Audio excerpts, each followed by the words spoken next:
Öncelikle 19 Mayıs Atatürk'ü anma Gençlik ve Spor Bayramımız kutlu olsun. Erdemlerimizin en baştan alkış aldım ben, artık sorun yok. Erdemlerimizi ve değerlerimizi unutmadığımız nice 19 Mayıs'ları arkadaşlar. Konuşmama başlamadan önce şunu belirtmek istiyorum. Siz bu koltuklarda oturduğunuzda birçoğunuz şunu düşünüyor olabilirsiniz. Ben acaba bir gün TEDx'e çıkacak mıyım? Ya da arkadaşlarınızla bunun sohbetini yapıyor olabilirsiniz. Ya biz acaba çıkacak mıyız TEDx'e? Emin olun, gerçekten içten istediğiniz zaman ve ona çalıştığınız zaman bir gün burada olacaksınız. Size tecrübeden söyleyebilirim. 3 ay önce hiçbir fikriniz yokken 3 ay sonra kendinizi bir TEDx sahnesinde bulabilirsiniz. Yeter ki isteyin. Çok tanınan bir sima olmadığım için öncelikle kısaca kendimden bahsetmek istiyorum. Bunlar beni nitelendiren şeyler. EEG isimli bir Avrupa Öğrenciler Forumu'nda uzun süreler aktif olarak çalıştım. Girişimcilik Hikayeleri isimli bir eğitim firmam var. Yüksek lisansımı Belçika'da yaptım. Girişimcilik Hikayeleri isimli bir kitabım var. Ama bugün burada olmamın sebebi, ben bir gezginim. 30 yaşında 60 ülkeye gitmiş bir gezginim. Bu benim blogum. Biraz ilham almanız dileğiyle. Bize İngilizce öğrettiklerinde ilk öğretilen kült kelimelerden, cümlelerden biri nedir arkadaşlar? What is this diye sorarlar. Biz ne deriz? This is a pencil deriz. Yaklaşık 10 sene önce Almanya'da bir gençlik değişimine gittiğimizde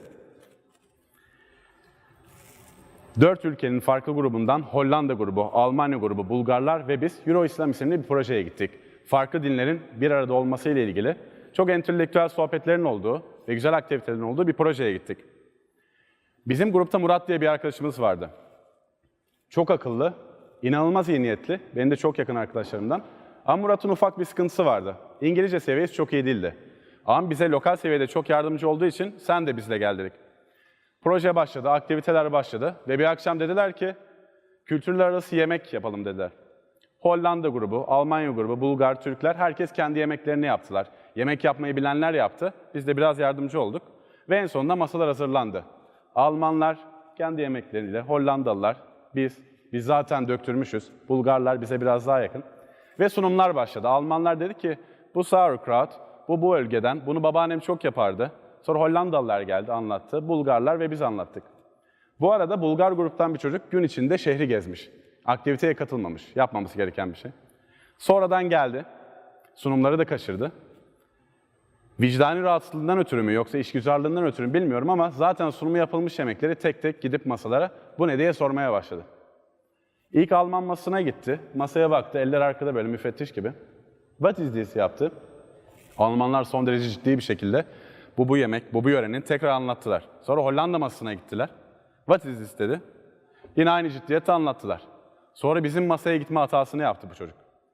Burada da biz yokuz artık, biz diğer yemekleri yiyoruz. Murat orada kebapları götürüyor tabii.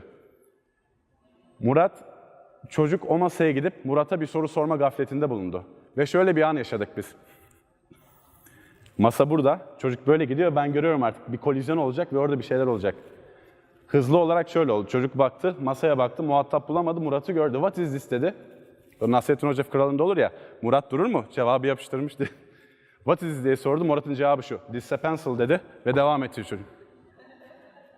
Biz buna saatlerce güldük. Ağlaya ağlaya güldük. Yabancılar bunu anlamadı tabii. Neden gülüyorsunuz siz dedi. Onları anlatamıyoruz tabii. Biz çocukken bu cümleyi öğreniyorduk ki sonra Murat bunu yaptı. Öyle bir şey anlatamıyoruz. Bu ve bunun gibi binlerce hikaye bana seyahat aşkını aşıladı.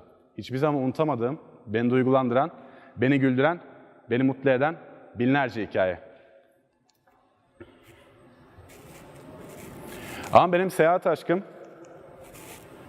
babam sayesinde başladı. Eğitmen işini yapan babam, Türkiye'nin dört bir yanına eğitimlere gidiyordu. Sivas'a, Zonguldak'a, Diyarbakır'a, Antep'e ve her gittiği yerden bir şey getiriyordu. Bir de şu hava yollarında uçaktan aldığı kolonyalı mendili getirirdi hep. Ben de onları hep biriktirirdim. Koleksiyonum olurdu. Çünkü o kolonyalı mendiller benim için seyahat demekti. O kolonyalı mendiller benim için tecrübe demekti.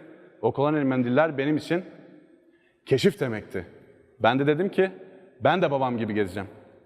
Sağ olsunlar çocukken beni bir Fransa'ya götürdüler, bir İngiltere'ye götürdüler, bir de Amerika'ya gittik. O konuda şanslıydık. Tabii burada böyle bir şey yaptılar. Seyahat virüsü benim kanıma bulaştı bir defa. İlk başta üniversitede konferanslara giderek babamın, annemin desteğiyle Çanakkale 18 Mart Üniversitesi'nde okudum ben. Onların verdiği harcırahlarla Avrupa'yı gezebildim. Orta halli bir ailenin çocuğu olarak. İlk seyahatim Hollanda'yaydı. 15 gün 30-40 yabancının olduğu bir etkinliğe gittim yazın okuluna. Ve hayatımın en güzel 15 gününü geçirdim. 15 günün sonunda böyle isimlerimize zarflar vardı. Benim de ismime zarflara, benim de isimdeki zarfa mektuplara, mesajları atıyorlardı. Bir arkadaşım hiç unutmuyorum şu mesajı atmıştı bana. Okudum ve halen buradadır o mesaj. Dedi ki, Berçin 15 güne neler sığdırabileceğini artık gördün dedi. Gerçekten öyleydi. Senelerde yaşayamayacağım şeyleri ben 15 güne sığdırmıştım. Ve dedim ki ben seyahat etmeliyim. Avrupa'yı gezdim. Sonra Belçika'ya taşındım üniversiteden sonra. Daha da kolaylaştı seyahat. Çünkü burada Tekirdağ diye bir tabela gördüğünüzde Belçika'da Fransa diye bir tabela görüyordunuz. Dedim ki Avrupa çok ufak. Sonra dedim ki bundan daha büyüğü de olmalı. Kore'ye bir konferansa gittim. 14 saat uçaktan sonra indim. 1 saat dinlendim. Dediler ki sabah görüşürüz. Resepsiyona gittim. Dedim en yakın merkez nerede? O merkeze 3-4 saat boyunca yürüdüm. Yol bilmeden, iz bilmeden, haritaya bakmadan. Işıkları seyrederek, insanlara bakarak, sarılan çiftlere bakarak, binalara bakarak her şey farklıydı ve hayatımın en güzel saatlerinden biri de oydu aslında.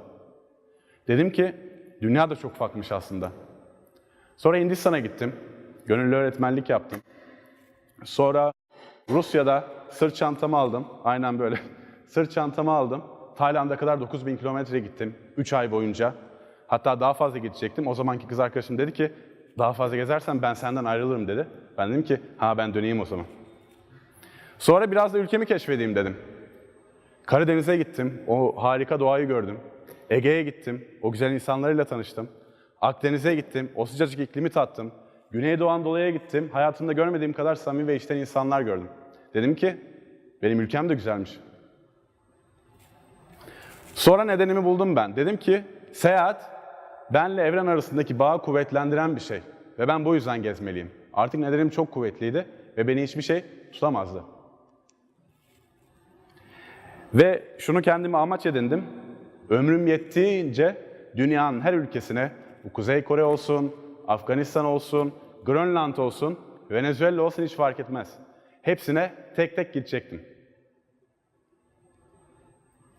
Ve şu ana kadar 60 ülkeye gidebildim. 30 yaşında. Ve dediğim gibi ömrüm yettiğince hepsine gideceğim. Çünkü o kadar güzel hikayeler yaşadım ki ben bu hikayelere devam etmek istiyorum. Mesela çocukken ilk gittiğim Fransa'da Disneyland'ı kocaman gözlerle "Aa burası çok büyükmüş" dedikten sonra 25 yaşında tekrar gidip oradaki aşık olduğum kızla anılarımı tekrar canlandırmak gibi. Ya da Moldova'da taksiye bindiğimde birinin camı tık tık tık tıkladığında, korkup açtığımda adamın "Ya bugün burada milli tatil, lütfen taksiyi beraber paylaşabilir miyiz aynı yöne gideceksek" diye sorması gibi. Ve bindiğinde benim 2010'daki Eurovision'da 50 kere şarkısını dinlediğim Moldova grubunun saksafoncusu olduğunu keşfetmem gibi adamın. Ve sonra onunla McDonald's'ta yemek yememiz gibi. 2017'de tekrar çıktılar bu arada. Ya da Viyana'da arkadaşıma gittiğimde seni babaannemle tanıştırayım dediğinde o kadının hikayesini dinlemek gibi. Babası bir Nazi subayı olduğu için yaşadığı acıları ve İsveç'e kaçan kardeşinin, şu an hayatta olmayan kardeşinin yaptığı bestelerle hep beraber oturup dinlemek gibi. Kore'ye gittiğimde, Kore hamamına gittiğimizde, bu temsili bir resim tabii, orada resim çekmedim. Bana kızmalarını, bana neden kızıyorlar dediğinde, şortunu çıkarmalısın. Biz Kore hamamında anadan yürüyen giriyoruz dediklerinde, şaşırmam gibi. Ve sonra bir babanın yanındaki çocuğun benim kıllı göğsümü gördüğümde çok daha fazla şaşırması gibi. Yunanistan'a gittiğimde insanların dil dışında bize ne kadar benzediğini anlamam gibi. Bir taksiciye adres sorduğumuzda aynı bizimkiler gibi ellerini omzunuza koyup "Kardeş bak şuradan git" dedikleri kalmamaları gibi. Ya da İspanya'ya gittiğinizde, herhangi bir kafeye arkadaşlarınızla girdiğinizde onlara "Camarero" diye bağırdığınızda onların size "¿Qué?" diye sormalarını ve bunun bir şarkı olduğunu keşfettiğinizde "Camarero, ¿qué?" diye karşılık aldığınızda ritmiye uyan herhangi bir kelimeyi söyleyelim. Mesela "Una de campiñones" dediğinizde "Una de campiñones" dedikleri ve 50 kişi hep beraber tanımadığınız kişiyle "Campiñones, campiñones, ole, ole, ole" demeniz gibi. Sonra dedim ki 30 yaşına geldin. 60 ülke gördün. Bunlardan neler öğren? Bir otur, bir yaz, bir bak dedim kendi kendime. Ve oturdum bir liste çıkardım. Ve hakikaten hem kişisel hayatımda hem de profesyonel hayatımda bana inanılmaz destek olacak ve yön gösterecek bir liste oluşturdum. Mesela tecrübeye değer vermek gibi öğrenimlerinde. Malın olur, mülkün olur, çok güzel. Bir günde kaybedebiliyorsun. Sevdiklerinle olman, onlara güvenmen çok güzel bir şey. Hayatından çıkabiliyorlar, isteyerek ya da istemeyerek. Ama kendine, zihnine ve kişiliğine değer verdiğin zaman, ona yatırım yaptığın zaman, hayatta olduğun sürece hiçbir şey seni aşağı indiremiyor. İndirse de daha güçlü ayağa kalkıyorsun. Ve seyahat bunu öğretiyor. Öğrettiği dillerle, edindiğin arkadaşlarınla, orada yönettiğin risklerle ve hayal bile edemeyeceğin şeyler sana geliyor. Tıpkı benim burada bugün TEDx sahnesinde konuşmam gibi.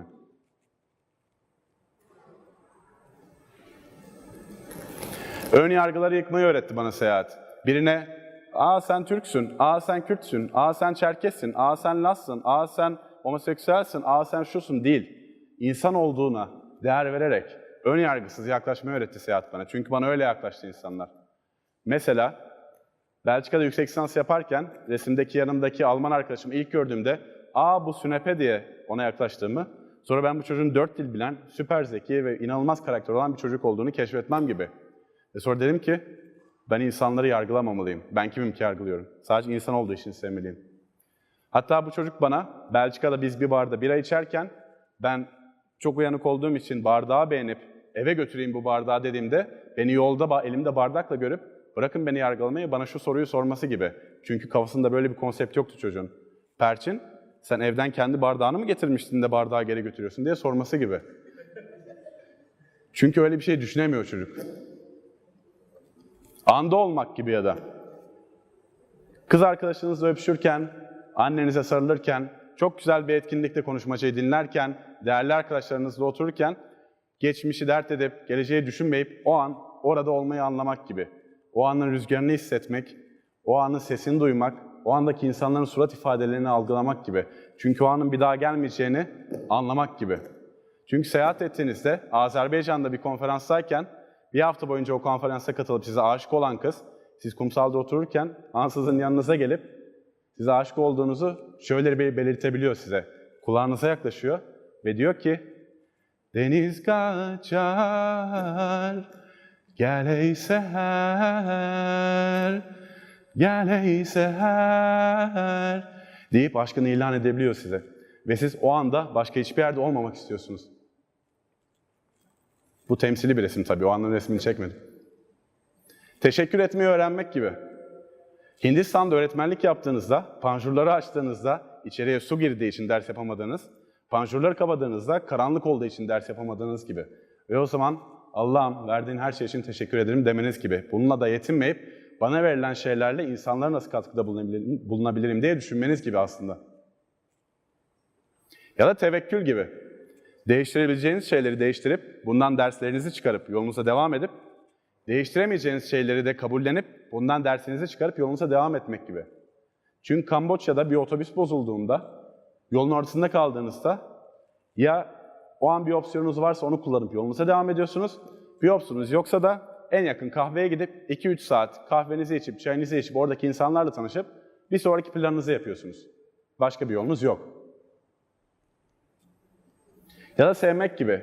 Bu dünyada maalesef birçok insanın korkuyla insanlara yaklaştığını, yalnızlık korkusu, sevilmeme korkusu, kaybetme korkusuyla çok korkunç şeyler yaptığını, ama birçok insanın da sevmeyi bildiğini, sevmeyi öğrendiğini ve ne olursa olsun size sevgiyle yaklaşabildiğini anlamak gibi. İnsanları yargılamadan, kendinizi kurban durumuna düşürmeden, Mardin'e gittiğinizde, ara sokaklarda çocuklarla tanıştığınızda, onların sizin kim olduğunuzu umursamaksızın size sevgiyle yaklaşıp size sarılmaları, abi bir resim çekilir mi demesi gibi. Hatta abi sen nerelisin diye sorduklarında İstanbulluyum dediğinizde, abi benim orada Ercan abim var kuzenim selam söyle dediği gibi. Sen de tanımıyorum kuzenini ama bir gün görürsem selam söylerim dediğiniz gibi. Çünkü siz kendinizi sevmezseniz etrafınızı da sevemezsiniz. Tıpkı kendi içinizi değiştirmezseniz etrafınızı da değiştiremeyeceğiniz gibi. Burada en güzel kısım ne biliyor musunuz? Siz kadın, erkek, dul, bekar, hamile, ikiz çocuğu olan, zengin, fakir, genç, yaşlı fark etmeksizin seyahatin sizin için önemini anladığınızda, nedeninizi gördüğünüzde ve bunu içselleştirdiğinizde o zaman kimse sizi tutamaz. Çünkü ben tüm bu kategorilerde gezen ve bir şeyler öğrenen insanlar gördüm. Benim nedenim, dediğim gibi evrenle aramdaki bağı kuvvetlendirmek ve böylece kendime, mahalleme, topluluğuma, ülkeme, dünyama daha faydalı bir insan olabilmek. Çünkü bence seyahat bunun yollarından biri. Ve en önemlisi de artık bu dünyada olmayan ama farklı bir dünyada yaşayan babam ve annemin her gezdiğimde benim kalbimde, benim beynimde, benim ruhumda benimle tecrübe etmesini, benimle sevmesini, benimle aşık olmasını, benimle öğrenmesini keşfettiğim gibi. Ben de o zaman gözlerimi kapıyorum ve diyorum ki seni seviyorum, beni affet, özür dilerim, teşekkür ederim. Teşekkür ederim.